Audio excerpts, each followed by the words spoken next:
চীনের কাছ থেকে ক্ষেপণাস্ত্র পেল ইরান। ইসরায়েলের সঙ্গে 12 দিনের রক্তক্ষয়ী সংঘাতের পর আকাশ প্রতিরক্ষা ব্যবস্থায় বড় ধরনের শক্তি বৃদ্ধি আনতে চলেছে দেশটি। সম্প্রতি চীনের নিকট ভূমি থেকে আকাশে উৎক্ষেপণযোগ্য ক্ষেপণাস্ত্রের চালান গ্রহণ করেছে ইরান। মধ্যপ্রাচ্যের এক গোয়েন্দা সূত্রের বরাতে মিডল ইস্ট আই জানিয়েছে, যুদ্ধবিরতির এক সপ্তাহের মাথায় এসব ক্ষেপণাস্ত্র তেহরানে পৌঁছায়।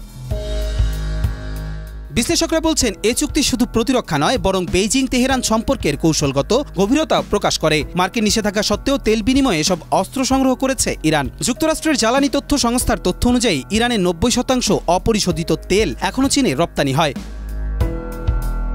একাধিক আরব নিরাপত্তা বিশ্লেষক জানান, যুক্তরাষ্ট্র ও তার মিত্ররা জানত ইরান এমন সমর প্রযুক্তির অনুসন্ধানে রয়েছে। তারা হোয়াইট হাউসকেও এ বিষয়ে অবগত করেছে। যদিও চীনের কাছ থেকে ইরান মোট কতটি ক্ষেপণাস্ত্র পেয়েছে সে সংখ্যাও এখনও অজানা।